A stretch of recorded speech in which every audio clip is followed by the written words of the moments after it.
and welcome to the Everyday Board Game Podcast with your hosts, Daniel. And Daniel.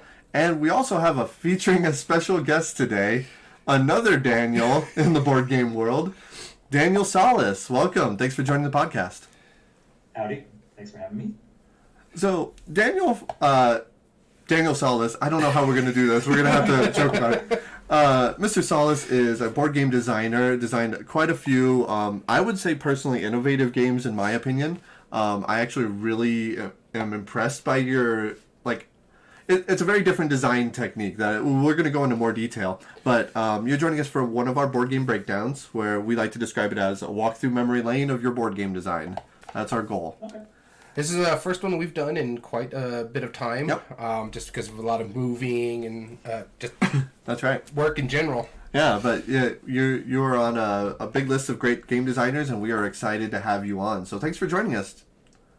I'm again happy to be here. I'm just I'm curious to see what I can remember from some of my older titles. Right? No worries. Yeah, we're going to be going down. What we like to do is we like to start from kind of like the oldest games to the newest ones. Now, you have a huge history of abstract strategies, which entice me. I love abstract strategies myself. What would you like to... We have everything, like the first one, oldest one that I show on Board Game Geek is Coatl. And then help me pronounce this one. Okay, I'm not going to try. Oh, Extrapolatical. It's Extrapolatical, okay. okay. Reference. What is it a reference to? It's a Simpsons reference. There was an episode, I think maybe season 1 or 2, where they get a giant Olmec head that's stuck in their basement, and Mr. Burns just calls it Senor Extrapolatical. Yeah, okay. Yeah, Okay, I remember that episode. All right, and I'm just going to go through a couple lists of them. Tiamat, Selva, Plastic Glory, looks like Plane Crash. What do you want to tell us about these? So,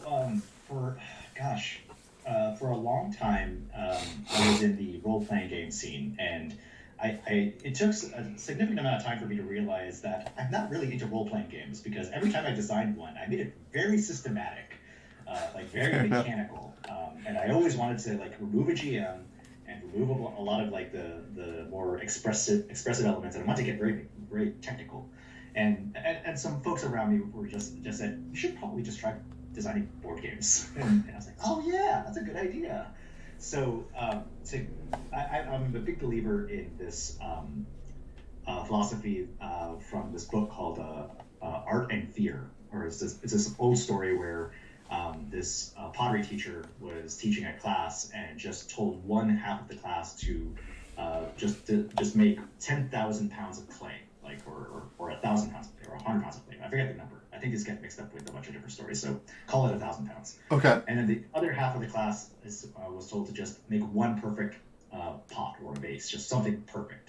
And the group, of course, that was practicing and practicing and practicing without worrying about the quality of their output ended up getting more skills than the group that was so fixated on making one perfect thing. So toward that end, I kind of devoted myself for a good long while to just making bad abstracts. I wasn't really concerned with the quality, and I cannot vouch for any of them being playable right now, especially since I was just learning them. So it's good that we're just lumping these all together. I posted these games on a site that I called Lucha Cabra, and that's I saw that. It's no longer. I think it's on archive.org. So if you search for it there, but it was a mashup of Luchador and Chupacabra, so Lucha Cabra. Yep. And so that was the blog that I saved a bunch of these abstracts on, and gosh, that was very educational for me, because I was just kind of I was designing stuff, I was practicing with components, I was really constraining my focus to what I could do with small pieces, and I learned a lot. In one case in specific, I should thank the website itsyourturn.com. I'm not sure if they're still around, but they were one of the very first sites where you could play games online asynchronously, and they just had a bunch of abstracts, and that was where I learned so many rules for a bunch of very interesting, lesser known abstract games out there, and that's where I started picking up little things where I can modify this. What if I change this rule, and making games that way. so yeah, that was like a long journey to get to a point where I realized, okay, so these are the pitfalls to avoid, and hopefully I can avoid them in the future. So when you started designing these abstract strategies, your ultimate goal was to do game design, from what I Yeah. understand of this, right? Wow. Okay. So your own crash course. Was there any of them that you want to highlight specifically, like maybe one that you're proud of, or one that you like to use as an example of what you learned from? Anything along those lines that Um, are worth noting? oh boy, I don't know. I mean, you're asking me to go back to my macaroni art, basically. I mean, I gotta say, I love some of these titles. I think is Meatball Massacre one as well. It has its own cover, but I wasn't sure. Oh, Meatbot Massacre was Or not Meatbot. actually my game. I helped. So that's a funny story. Another designer named Greg Stolze, Okay. he's the designer of Unknown Armies, Rain. He designed the One Roll engine, and he's a very prolific writer. He writes a lot, fiction and novels and stuff. But he designed a game called Meatbot Massacre that was like big like meat robots that were duking it out in the arena. I love that. And I can't recall what I did for that. I think this is back when I was in college. I think it was even a freshman in college, and I was like, you know what, this is cool. Do you want a game board or something? And I designed that for him as like a favor. I'm not sure why that's on my list as like designer necessarily. I'm definitely not the designer of that game. Okay, that's fair. And forgive us if we bring up some of those. I did see one of them throughout looking the other day that you're one of like I want to say about 12 designers or something. I think you made like a solo version of the game. We'll get to that when it comes across. So if there's any of those, feel free to tell us to skip. But like Kaiju Grand Prix, Giant Freaking Worms, Conversion. I love these names. CMYK. Is that cyan, magenta, yellow? Is that a Q on that? I'm guessing. Yep, sure is. Yeah, now you got me looking at my list and some I've completely forgotten. Oh, yeah, gosh, wow, I totally forgot about this. Yeah, there was this game called White Collar Battle. yeah, White Collar Battle. That was a game where I kind of was inspired by that. There's that awful scene in American Psycho where they're comparing business cards, and Yes. he's so fixated about like the paper quality and the Uh-huh. print of his rival's business card. Uh-huh. And I got the dumb idea of like, okay, what if people just had their business cards at a convention, which they used to Right. have back in 2006 when I designed this, and what if the numbers on those business cards actually meant something, and you could play a game with that, and so everyone's business card just organically were their stats to play a game, and that was the impetus of that idea, and that was a lot. That was basically like a lot of what I was doing was just like, hey, what if this was a thing, and you just took a thing in the real world and made a game out of it, and I mean the results of it were not like again not really the point of it. It was more a practice and learning, and the only reason I posted these online to be public was a degree of like personal accountability, so that I could keep at it and show my progress if there was any progress, hopefully. Yeah. I mean, I definitely think so. I will give you props to Royal Game of I love that title. As a fan of Royal Game of I love that. Yeah, dude, these are hilarious. I love this. I see Procession. I'm double checking if it only has a cover on it, so we're just quickly looking through.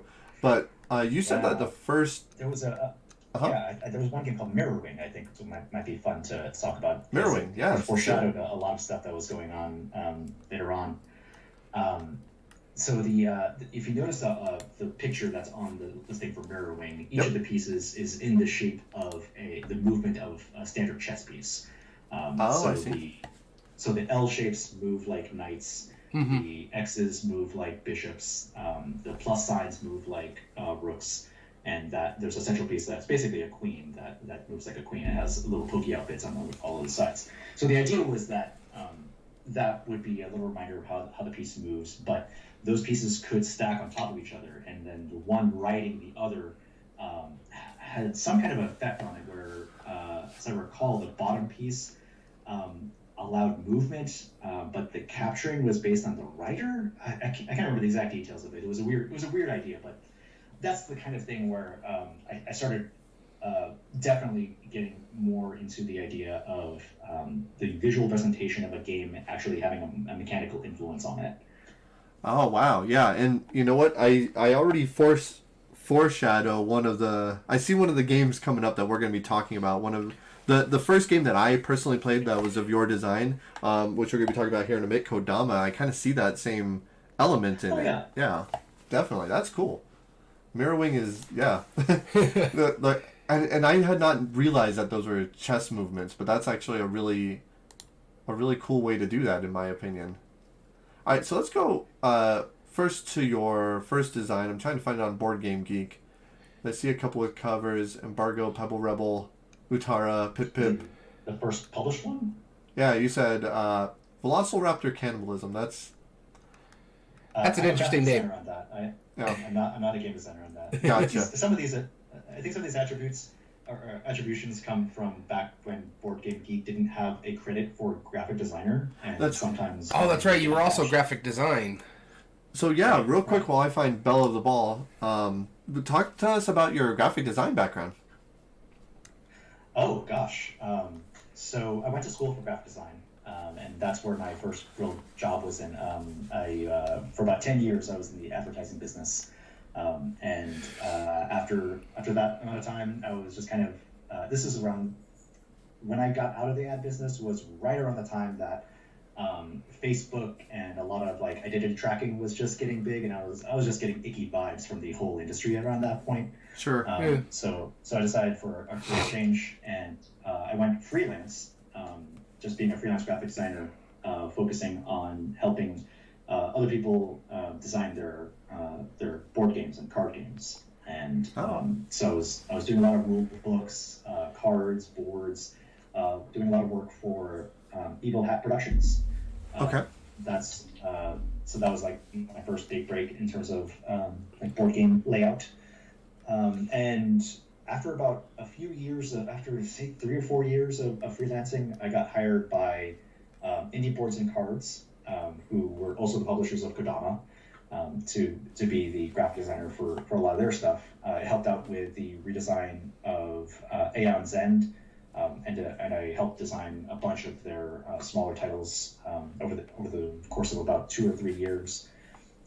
Then I got hired by WizKids Games to be their art director, and I've been with WizKids since 2019, I think. And at WizKids, I'm primarily involved with updates to a bunch of the board game branding and presentation. But I've also got duties working on HeroClix, Dice Masters, a lot of the miniatures and the packaging and all that stuff, like the stuff that's completely unrelated to actual like board games, which used to be our focus. It's much more broadly in the hobby market. Right. So to speak. Yeah. That makes sense. So you work. Long. It's a short story, really long. Right. Do you, I believe Zev, is he still at WizKids, if I'm not mistaken? Oh yeah. I've worked with Zev all the time. Yeah, Zev is a good guy. I got a chance to meet him a couple years ago during a convention. Really neat, interesting fellow. So now, I mean, I'm a big fan of WizKids now, even more so. So I'm going to list off a couple of titles that are here. Feel free to stop me. Like, again, it's probably when Board Game Geek wasn't, like, sure about graphic design or actual design, but 9 Lives card game. I did do that one, yeah. Okay. So that's kind of the beginning of a new chapter, too. While I was freelancing, I was designing I decided to like focus all of my attention on card games, just because I like the constraint of that, and just figuring out how much stuff I could do with cards. And that was around the time that I found this website called Drive Through Cards, which is still around, and they're great. I'd recommend them all the time. They're a print-on-demand service that focuses exclusively on cards, and the card quality is fantastic. It was the best that I could find at the time, and it still holds up today. What the funny thing is, as I was working on new games like 9 Lives, I found that the most economical number of cards I could produce was around 50-ish. Okay. So I made a bunch of games that hovered around that number of cards, and 9 Lives was just one of those. Very cool. So this was Nine Lives was one of the first ones that you really started working with Yeah. drive-through cards. Very cool. Yeah, a lot of these are self-published.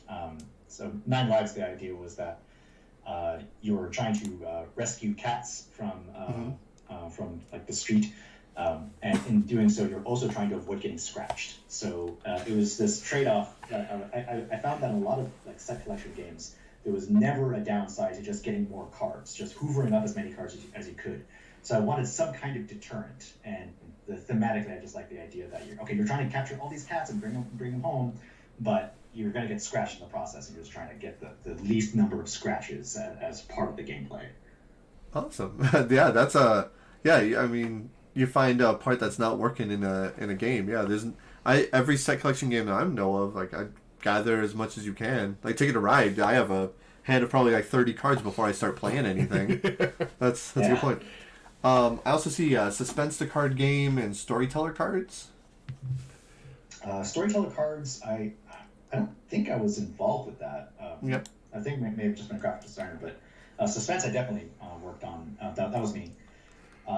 So that was a funny idea. This is around the time with micro games being a big thing, like Love Letter. So I wanted to try my hand at an 18 card game, and the whole idea was that, oh boy, let's see if I can remember the exact rules. This goes way back here. So the idea is that it's only 13 cards, and they have numbers on them and stars on them, and the deduction game where every player has 4 cards, and the last card is face down in the middle of the table, and that card has a victory condition on it, and because you have 4 cards in your hand and you see a bunch of victory conditions in your hand, and you know if the other players have X number of cards in their hand. In the process of revealing a card, you also show a number, so that number's in play, but you also reveal a victory condition that is that you know for sure is not in the center of the table, because that is the central card that's hidden. So it's weird. You're trying to deduce what the victory condition of the game is as you play it, and in doing so, you have to reveal more information to the other players that helps them deduce what it is too. It's weird. It was an experiment. I think I probably pulled as much gameplay as I could from that few number of components, and I'm not sure I was completely successful, but it was good enough that it was released in Brazil as a game called Emboscada that had some really cool looking artwork associated with it. I think it got picked up in China too, but I think it was part of a larger Kickstarter game. It was like a bonus game that was part of another deal. A lot of these games that I self-published around this time got picked up by Japanese or Chinese publishers before they got picked up by American publishers. It was a weird order to do things, but just worked out. Hey, but I mean, if you had contacts, right, in the publishing world, I think that makes sense. Daniel, want to take the next one? The next one we're seeing here is Koi Pond, a koi card game. Oh yeah, wow. This is probably the biggest game I self-published, and it went through a couple of different revisions. But the central idea was that you're catching koi fish from a pond, and you're bringing it into your little personal garden. And there are 3 zones that you have. You have a display in front of you, and you have cards in hand, and you also have a personal discard area. And the idea was that you would as I recall, it was that you take 3 cards, and you have to decide where you take 3 cards into your hand, and so you have a growing hand of cards. You have to choose 3 cards. One of them goes into the display, one of them goes into the discard, and one you just keep in your hand. So that's what starts building up your hand. Okay. And so that was the core loop of it, and that was where I was trying to make a game that was as peaceful as possible, while still being somewhat strategically interesting. Just because there were different scoring conditions based on stuff that you had in each display, and there's some expansions to it and some promo stuff that modified the scoring conditions, but the core conceit was just these take 3, put 3 down, and then you score based on various things there, and it was it was cool partly because I got a chance to do this nice ink brush artwork and just play around with that. Yeah, we were just looking at some of the cards, and they're gorgeous. We're admiring the art on it. I think... I know you say you're a graphic designer as well. Do you consider yourself an illustrator? I try not to. Fair enough. I work with illustrators all the time as part of my job, and so I hesitate to call myself one because I work with folks for whom this actually is a profession. I can do a small little hobby thing here and there, but it's by no means something I would like label myself as. That's fair. Awesome. And go ahead and take the next one too. But so the next one I'm seeing here is Tin Pin. Oh yeah, 10-pin. So after a couple of these like very mentally intense games, I decided to just make a dexterity game. You have these cards that are penguins that are sliding across the table or the iceberg. And there's a deck of treats that are that you're aiming towards. And so the idea is that you would have I happened at the time to have a long coffee table. So the idea is that you would sort of like, if you imagine the table and a card hanging about halfway off of the table, you would kind of like slap the card and it would slide across the table and hopefully get close to the deck. And players would launch these penguins over the course of several turns, and then after all of the penguins were launched, whatever penguins remained would get first dibs on the treats based on how close they were to the iceberg.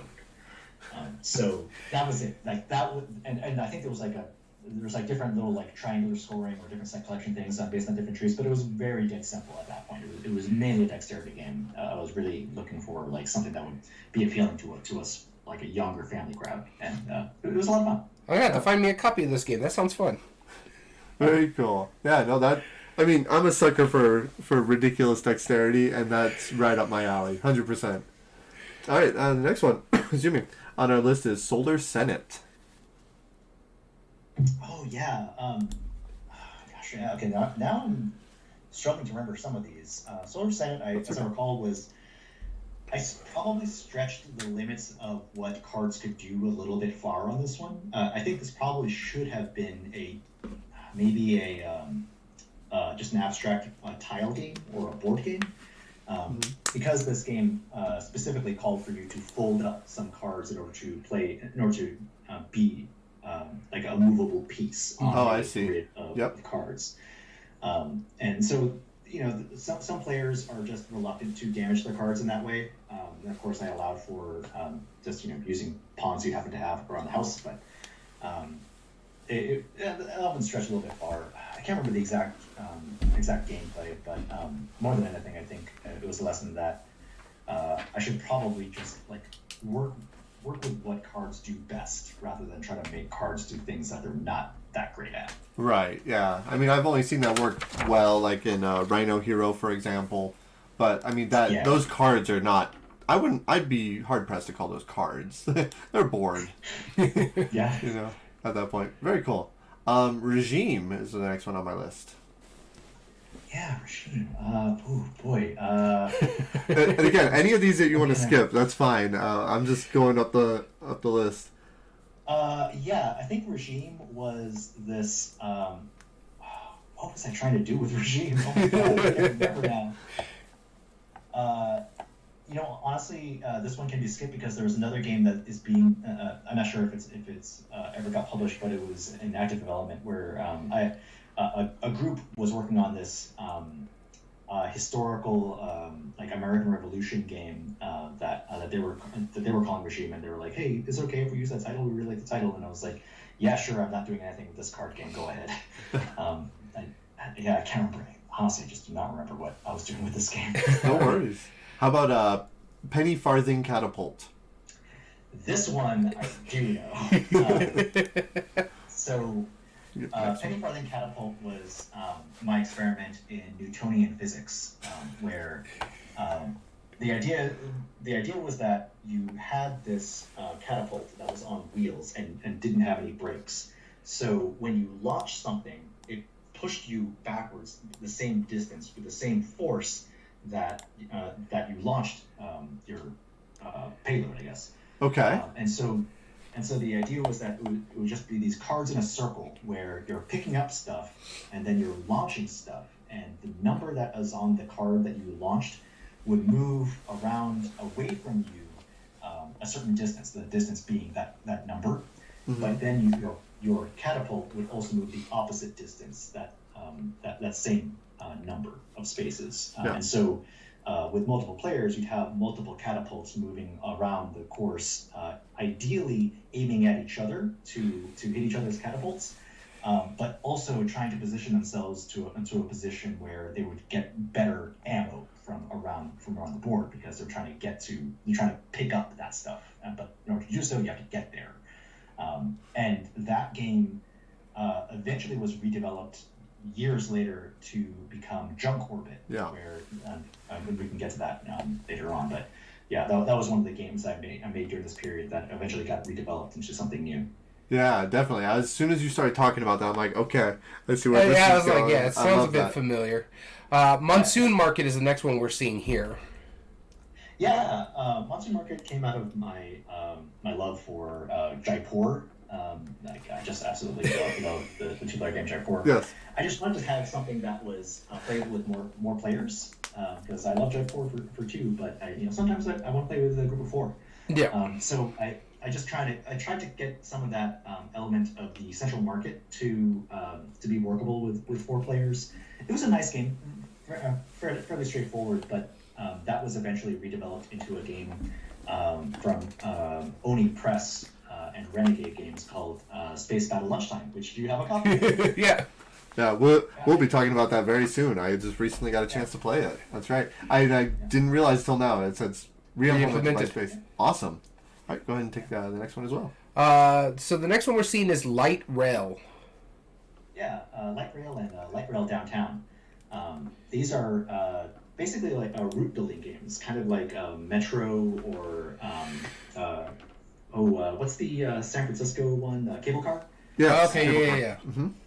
Yeah, one of those deals where, honestly, I started with the title because I wanted to have a rail game that was light, and so Light Rail was right there.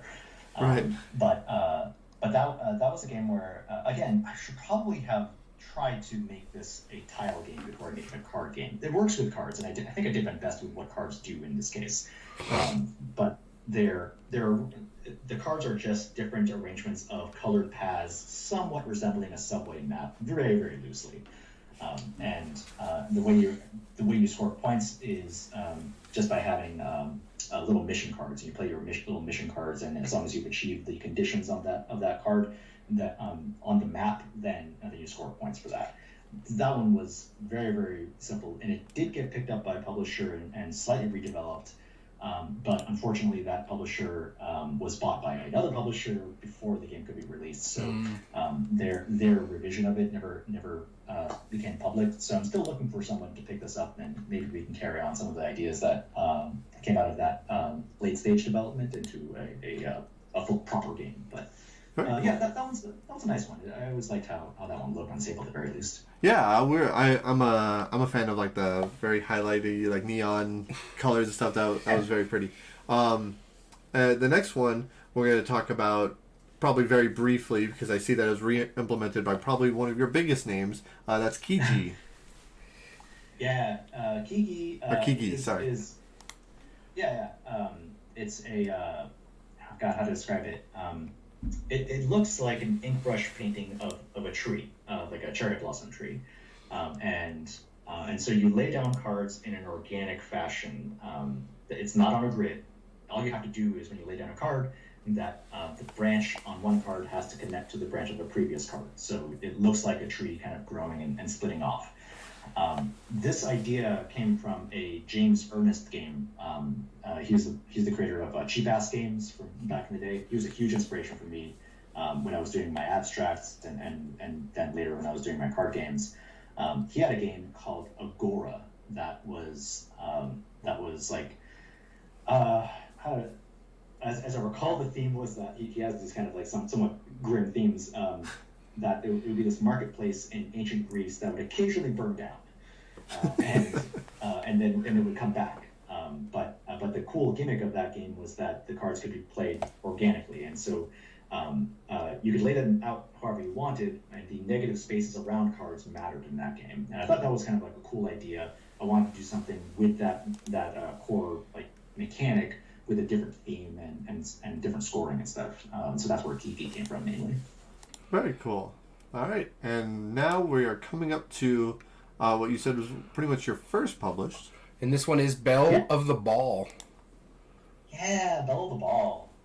I have to thank Dice Eat Me Games for giving me a shot with this, because I pitched a very different version of this game way earlier, and it was terrible. It was just not good. And they were very patient and kind enough to let me pitch it again when it was a much more streamlined game. I mean, that said, it's almost been 10 years since this was published, and there's definitely a lot I would do differently, but it is of its time, and I'm still proud of what it eventually led to in terms of the rest of my career. The core gameplay of it was that you're hosting a party, and there's a line of guests approaching, and you're trying to pair up or group up guests with similar interests so that they're happier, and you score points for those matching interests within those groups. Along the way, you're also picking up favors from the Belle of the Ball that allow you to like move cards around and score things a little bit differently and expand groups. A lot of like kind of basic stuff that I think a lot of like beginner designers would have probably done too. There's nothing really like groundbreaking in it. The main thing I liked about it was that it took the line drafting idea from Guillotine, Paul Peterson game. I love that game back in the day. And I want to get that same idea, but with something a little bit less gory. And so I just kind of like the idea of like queuing up and doing a little bit of line drafting and stuff. That was a fun thing. Awesome. I do like the tagline for this one: a fancy schmancy card game. Yeah. Oh yeah, I gotta also give full credit to Jackie Davis. She's gone on to like have a huge career in board game illustration since then, but I think this was one of her very first board game jobs, and I'm like extremely lucky to have worked with her, because she did like I think 70 different illustrations for this. Oh wow! Like fancy characters. Like there was no way that we could have gotten Jackie Davis to do that now. that was a wild thing to have asked her. And she of course knocked it out of the park. It was great. So many thanks to her as well. That's awesome. Yeah, no, I love the art. It's almost like I don't want to say Disney-esque, because I know like there's a very big contention about it, but like I mean it's kind of like almost like classic cartoon, but it's very almost traditional, but in a very modern way. I love it. Yeah, but we definitely want something approachable and friendly. For sure. All right. Next one on our list here is ARF, the game of picky puppies. Oh yeah, ARF is one of my self-published games. It never got picked up, but I think honestly it was not a great game. But the idea was that I wanted to do an auction game, but kind of carrying on the idea of 9 Lives. I think around this time I was volunteering at an animal shelter, and I was socializing puppies. I was like working with puppies to get them to be adoptable. And the issue with a lot of puppies that were in the shelter is that they're very cute, but they're not like great first impression puppies. They would like nip at you, or they would like bite or whatever. And so a lot of it was just teaching them to sit, teaching them to play, teaching them how to like just look cute and like go home with somebody. And part of that process is that you have to figure out exactly what it is the puppy is responding to. Are they food motivated in particular? And I kind of like the idea of making an auction game where the thing that you're offering for as a bid is like a type of currency that appeals to these puppies that you're trying to get adopted.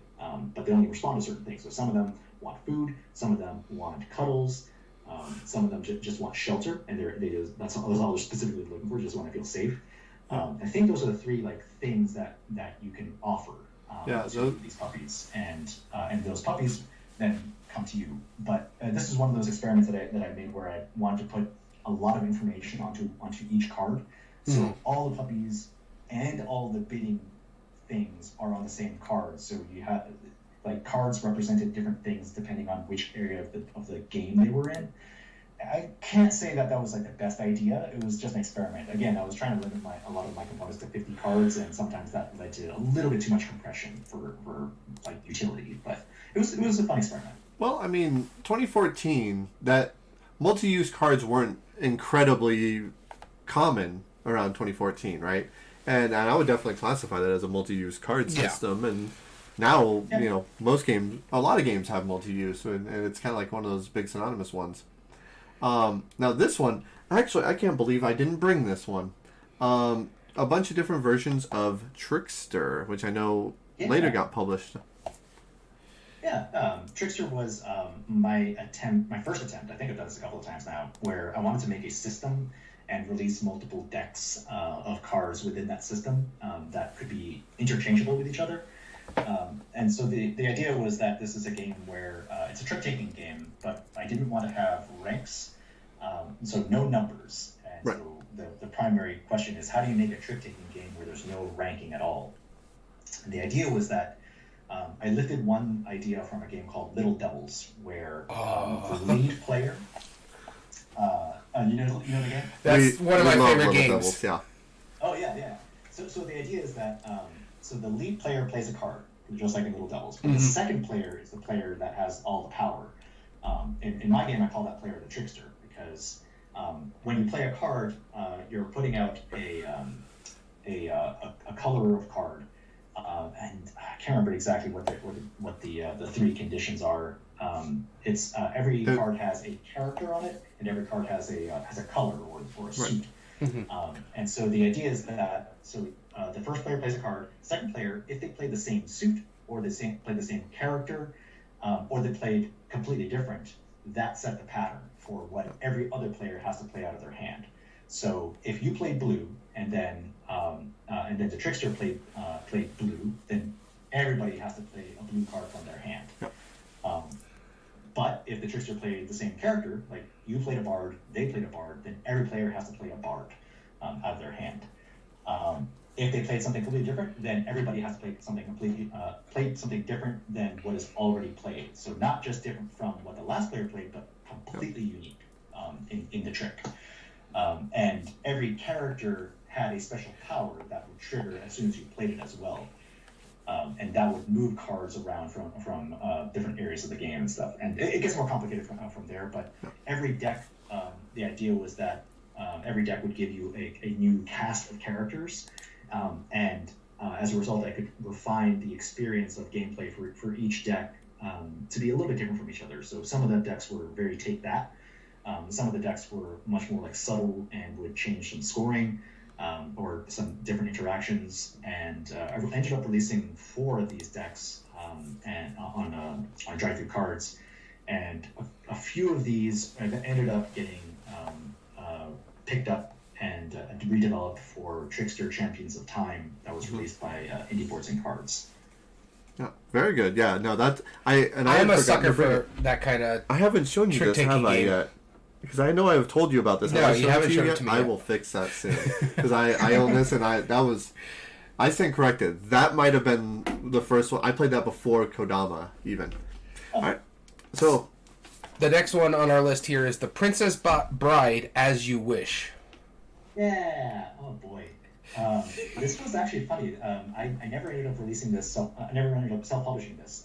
There was just a call from Game Salute at the time to just get any light card games that you happen to have that could theoretically be themed for Princess Bride. They happened to have the license at the time, and so I pitched them this card game that I had in my archives for a while. That was more than 50 cards. That's why I never ended up putting out on drive-through cards, because it would have been cost prohibitive to do so. But it works great for if you're retail publishing. And so I pitched it, they accepted it, and I think it was one of the better games in that series that was released by Game Salute. But it is, of course, just a very light game. It's pretty simple. You're basically remixing different scenes and characters from the Princess Bride to make your own little personal quest line story. Okay. it is also again me trying to deal with the set collection thing where just hoovering up cards is always good. I wanted to put little poison counters on some cards to deter just grabbing as many cards as you possibly could. So that was the idea, is that if you played any kind of like I cut you choose games where some cards are hidden, like Tussie Mussy or the Big Split is another one. This is kind of like that, where you're offering cards out to the rest of the group. Some of them are face down, and so you're trying to decide, do I take the face down card and risk any poison that might be on it, or just go for the sure thing, the danger that I know, and take that instead. And that was the idea. It's like you're trying to avoid poison while still taking cards, and same idea, different game. Very cool. And we saw Pod X. That was also re-implemented from Suspense, like you talked about earlier. Yep. So we'll move on to the next one. Unless ongoing, yeah. No, it was an ongoing partnership with Button Shy Games. They're very kind to redevelop and expand some of the ideas from Suspense to make that game. It was cool. Very cool. All right, so now let's talk about one of your biggest ones, Kodama, which we already briefed on Kigi, but I think this warrants at least its own brought up, because there's Kodama Duel, there's Kodama 3D, there's a lot of different versions of this. So let's break down Kodama. Yeah, so I had Kigi for a long time, and let me remember the timeline here. The two owners of a publishing studio called Action Phase Games happened to like that prototype, and they wanted to publish it. And I think they were mainly looking for a different theme for it that would still kind of have the original vibe, but have a different appeal. In particular, they wanted to have a way to score points and a reason to score points that meant something thematically in gameplay. So the idea was that after some discussion, I pitched this Princess Mononoke inspired theme where you have these forest spirits and they live in this tree that you're creating, and you're just trying to create the best home for them to live in, something that they would really like. That's awesome. Yeah. This is actually one of my favorite games that you've designed. It's so gorgeous. Oh, thank you. Yeah. I really like how they re-implemented it for Kodama 3D. I played a prototype of that game, and originally the theme of that game was like stacking crabs underwater. All the pieces were like crabs that had little claws, and so the claws would like stick onto other crabs, and they would just kind of like pile up. But I think the tree shape ended up looking a lot nicer. Yeah, that's again, it's a unique theme, but yeah. I agree with the choice of the Kodama 3D. I do want to try the Kodama 3D because it just looked cool. We just saw a picture of the tree right now. Yeah, so viewers on our podcast watching us live, and later for the video, we'll be able to see a quick picture of that. Very good. We are in the last page. I should be clear that I did not design Kodama 3D. Yeah. It's only Kodama Duel. Right. Now, our next big one, let me jump down to the bottom here. All right, so this is also from friends of the podcast, Level 99 Games. I can't even with these and fill in. Yeah. So this is my second attempt at making a system, a game system. I kept trying to crack that nut, but this was a cool idea where I took that same I split you choose with some face down cards idea, where you're trying to score points, but you can only score points if you have an odd number of points. Yep. Otherwise, you're ineligible for winning. So you literally can't even. That's the whole idea. I don't know. I love it. I don't know if the title holds up anymore. These days, I would probably change it to just get even, and I think that probably lasts a little bit longer. So and all you have to do is just flip the victory condition in that case. But this was inspired by games like Y First, where Y First you only score points if you're in second place, and you can only win the game if you have the second most points. Yeah. And it just completely breaks your brain. And so I wanted to have something similar here where you're always 1 point away from victory or defeat, no matter what your point value is at any particular time. So I made a couple of different decks based on that central premise. The first of which was I can't even with these monsters. Basically every monster that is in the game, you can collect them, and they score points in different ways as soon as you collect that monster. I extended this to superheroes as well, with different superhero characters, and theoretically this was such an abstract theme that it could have just gone on with any kind of like set of characters that you could think of. Yeah. The monster theme was picked up by Level 99 Games, and they released that, back in 2018, maybe 2017. But the other sets, Supers, and I think there was a couple of other sets that were in the works. Spectacular those were Supers, just Marvelous not Supers. ended up going out to retail. Oh, very cool. All right. Next one we're showing here is Curse You Robin Hood. Oh yeah, so I can talk about that briefly. It's a very that game was my experiment with AI players, where the idea was that you'd have this very light card game, where now that you mentioned it and put it all together, I really have this thing of I want to collect stuff, but not too much of Right. other stuff. So the idea was that you're trying to be the richest person in Sherwood Forest, but you don't want to be the richest person because then Robin Hood robs from you. So you're collecting a bunch of these commodities, and these cards also happen to have little targets on them. And if you happen to have the most targets, then you've lost all of that commodity. And so everyone's evaluation is done a little bit differently based on that, so that you're not completely hosed, but you're pretty hosed if you don't work things out just right. The idea was that so that was like the core loop of it, but the big thing I was trying to experiment with was say you want to have a 6-player game, you only had 3 players. How easily could you add 3 more phantom players to the table? And so I just made a bunch of different AI players that were just 1 card, and they had 1 rule on each of them that would describe what cards they would take into their hand when it came to their turn, and that was it. And so I just made there was like Friar Tuck and Maid Marian and Robin Hood himself, and so each of them just had different ways of behaving, and that was like the main thing I was trying to experiment with. I think you should revisit that because I think that's a kind of a cool idea. I mean, I think that's a brilliant idea personally. Like that sounds really creative. Because now you have the Otama system. Like if you want to play, with fake characters and stuff, that seems like a good predecessor. All right, 2017 we have Trickster Champions of Time, as you talked on already, and now we go into Plume. Yeah, Plume was a fun game that I kind of co-designed with one of the members of the Game Designers of North Carolina, Drew Hicks, and the idea is that we had two different sets of this game. So you could play with one deck or both decks combined. I think it was just a blue deck and a red deck, and those are I think both still available on drive-thru cards. But again, this was a fairly straightforward game where you're acquiring cards by moving around a grid, and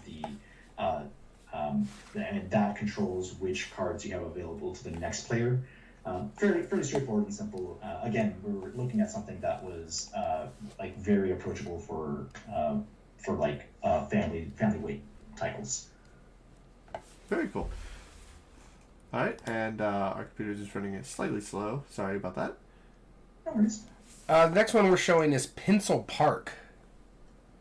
Oh yeah, Pencil Park is. Oh gosh, this is a long history. I'll keep it brief. So the idea is that I wanted to do a roll and write game where that just used standard dice, but the gimmick of it was that the arrangement of the pips on a die face were the arrangement of squares that you would fill in on a little map. So if you rolled a 3, it would be 3 squares in a diagonal line, either going left to right or right to left. If you rolled a 6, congratulations, that's a big old rectangle you have to deal with now, which can be good because it fills a lot of spaces, but it also is just an unwieldy shape that just blocks off a huge section of your map. The second hook of it is that you're rolling 3 dice, and the other 2 dice that you have not chosen to be your shape, those are the numbers that determine what you're filling in the arrangement that is shown by the third die. If that makes sense. So like, Yep. there's just a list of types of zones that could be filled in your map. They're numbered from 1 to 12, and so you would if you 2 to 12, I should say. So say, for example, you rolled a 6, a 1, and a 3. If you wanted to place 6 of a thing, it would have to be the number 4 zone, and that was just an experiment with a bunch of different like Carcassonne style, suburbia style tile placement, basically. Very cool. All right, and we're gonna briefly go through these because I know that a lot of these are micro games with 18 cards. I know Wonderland is one of those, as well as Kintsugi. Yep, Kintsugi. So Wonderland is being picked up by Level 99 Games, and it will be coming out under the title Gridwave. Okay. So look for that. Awesome. But yeah, I think you can still pick up Wonderland here and there. But just look for Gridwave coming up at some point in the next couple of months. Okay. And Kintsugi was another co-design with another member of the Game Designers of North Carolina. And the idea was that I brought this deck of cards to the group that looked like so there's a tradition in Japan where you can repair pottery and ceramics that have been broken by just using gold to reconnect all these pieces, and so it just highlights the history of that piece rather than trying to hide it. It makes these lovely pieces, but I had these cards, and I just kind of like the idea of like, okay, what if I just split up a card into 4 different zones with a little gold border and separating them all, and I rotated them higgledy-piggledy with no real rhyme or reason. What can I do with this deck? What can I play with it? And so I started like moving things around the table and experimenting with it. But another member of the group called his name is Mark McGee. He really cracked this and made it actually a proper game. So really, I made a toy, and he made a game out of that toy. So credit to him for coming up with that game. Very cool. All right. Going back up a little bit more, we are in the 2018s, and now we're going to talk about one of your bigger games that you already touched base on real quick. The original version. Yep, go ahead, Danny. That is Junk Orbit. Yeah, you got the cylinder. Yep. This game is, There we go. What to say about Junk Orbit. It's based on the same mechanic that was from Penny Farthing Catapult all those years ago. The idea is that you're in a very low-budget ship, and your engine, so to speak, is just launching stuff out the backside of your ship. The force with which you launch is how far that junk is going to fly, and also how far your ship will go in the opposite direction. And along the way, you're doing these, rather than a single orbit around one central track, you're moving around Earth, Moon, and Mars in these figure-8 patterns that they're really fun to try to figure out. Yep. Yeah, I remember this one hurting my brain, trying to figure out how I was supposed to go which way and stuff like that. Yeah. We have a term in our game group. We call it "damn it" games. I hate to use that term, but where basically as soon as one of us shows the other, it's like, you know what? Damn it, Daniel! Now I need to go back. This was one of those. This is why I own my copy, because a friend of ours, Gamehead Geek, happened to show me it, and I was like, okay, fine. I wasn't gonna, but I guess I will. Yeah. Good timing, because this will be released for this year as a boxed game that contains the base set and also all of the promo cards that have been released since my first game came out. So look for it this summer. Yeah, I'll have to look for it because I want to pick up myself a copy, but I don't have that much shelf space. So And a cylinder and let's all, because the remake is going to be in an actual like box, yeah, standard box, right? Which I rewatched the Dice Tower review of this to prepare for this interview, and that was their only real argument against it, was just this packaging. It had nothing to do with the design. So, say what you will. I think it's okay. It's fine. Yeah, it's fine. Just a few more left, I think. Yeah, I hope we're almost Straight to done. Anthelion, I think. Anthelion that's Conclave of Power. Yeah, this is like my third bite at the apple of trying to make a system of games. But this one was really strongly influenced by a game that Button Shy already had called Avignon. I loved that game. It's basically a 5-lane like tug of war, where you're trying to every card that you're pushing back and forth between two players has slightly different abilities, like pushing and pulling other cards along with them, and other stuff like that.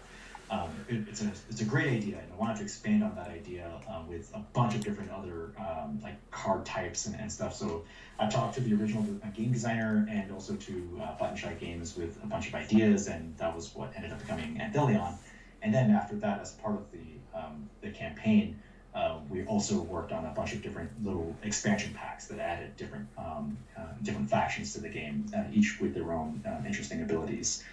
This is a lot of fun to work on, and hopefully someday we'll have a big box version that packs it all together. I really like this one. Right, because right now it's currently being published by Button Shy, which again, 18 cards per pack normally. Yeah, did I say Button Shy? I wanted to make sure I got that right. Yeah, it did say Button Shy on there. Yeah. Oh, okay. Button Shy. It is Button Shy. Yeah. It is my Button Shy. Right. And then again, you talked briefly about it. I don't know if you want to talk about specifically the IP on this one. Space Battle Lunchtime. Oh, I think we're freezing up. Space Battle Lunchtime? Yep. We had a little bit of lag there. No Space worries. Battle Lunchtime.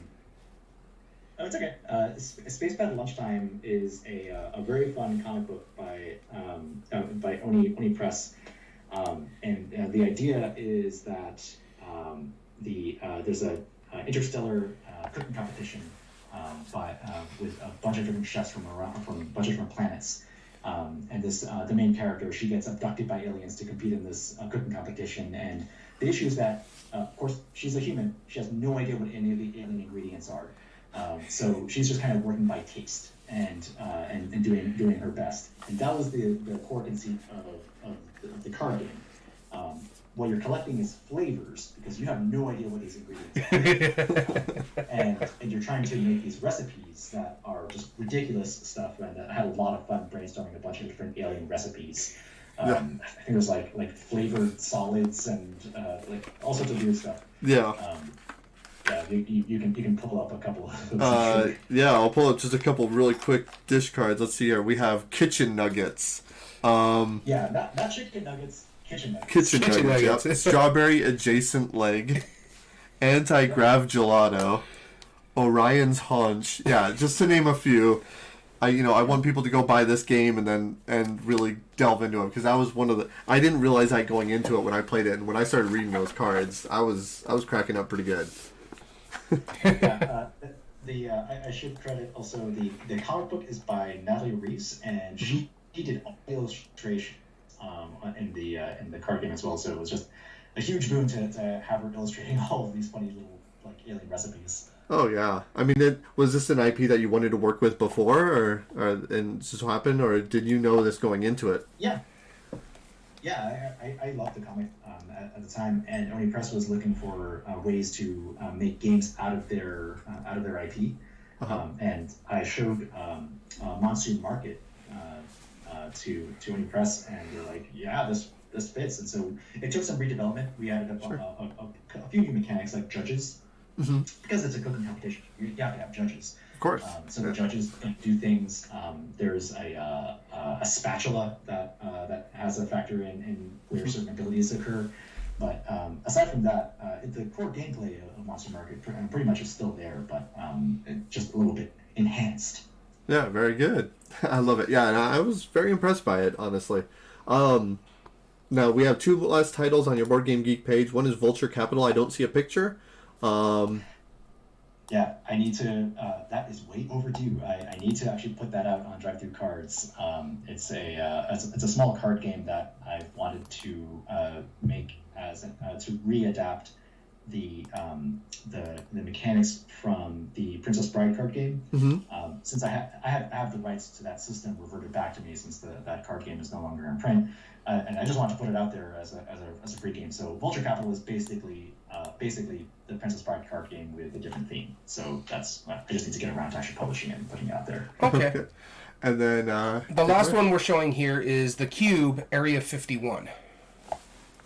Yeah. Oh gosh, we need to get more pictures on this entry. This is this game is another co-design with Drew Hicks, and it was this wild idea that I wanted to make this 3D looking game on a 2D surface, and so I made these tiles that were kind of diamond shaped, and when you lay them out against each other, they make the illusion of a three-surfaced room, so that there's two walls and a floor, depending on how you're like looking down at it. I wish there were pictures on this entry. I need to post them myself.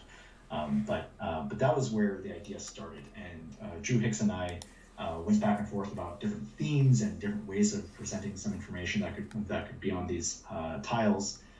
The core idea of it was we liked the idea that you had basically three lines that were intersecting with each other, even though these were ostensibly a 2D surface. So you had a row of tiles that went across both walls. You have a row of tiles that go across a wall and then down to the floor, and then you also have an opposing line of tiles that went from the opposite wall down to the floor. So each of these intersect at one tile, and they all kind of they all each other confine space. And the entire time, you're also just sort of like brain hurting because this visually looks so 3D, even just. I'll post up some pictures on the Board Game Geek entry so you can really see what this looks like on the table. But yeah, it's really fun to actually see it in play. That's awesome. Yeah, no, I'm excited. And I like the Area 51 theme myself. There's something about that. I've always enjoyed the conspiracy level of that. All right, well then that reaches the end of the list. Is there anything that you have in the works that you want to talk about real quick, or anything that I'm assuming if you're allowed to talk about? Yeah. We don't like to make you spoil anything along your lines, but what I'm allowed to talk about Sure. is Gridwave coming from Button Shy Games, which is a new implementation of the Wonderland micro game. Okay. And then later this summer is going to be a new edition of Junk Orbit from Renegade Games that is in a box and has the base game and all content from the promo packs and expansions all put together. And it's also going to have bigger meeples, the bigger ship meeples. I think it's about twice the size. Nice. That's fantastic. Awesome. Well, Daniel, thanks for joining us. We're going to do our little outro real quick. We want to thank you all for tuning in. If you ever want to join us on one of our live chats, we didn't get a chance to say hi to some of our live chatters, Corrupt Senate and Massive Vault. Thank you for tuning in and saying hello. And if you ever want to join us on a live episode, you can join us at twitch.tv/everydayboardgames. As well as all video re-uploads are found on YouTube at Everyday Board Games 2020. And if you like what we do, there are 3 things you can do to help us grow on the platform. Subscribe if you're not, like the video, and comment down below and tell us your thoughts on the subject. As well as all audio versions can be found on most podcast platforms under Everyday Board Games Podcast. This includes Spotify, Google, Amazon Music, and Podbean. And if you want to contact us directly, email us at everydayboardgames2020@gmail.com. And with that being said, we want to thank you so much for tuning in. As always, I've been your host, Daniel. And I've been your host, Daniel. And thank you for joining us. Daniel? We're 3D right now. We're coming to you in 3D.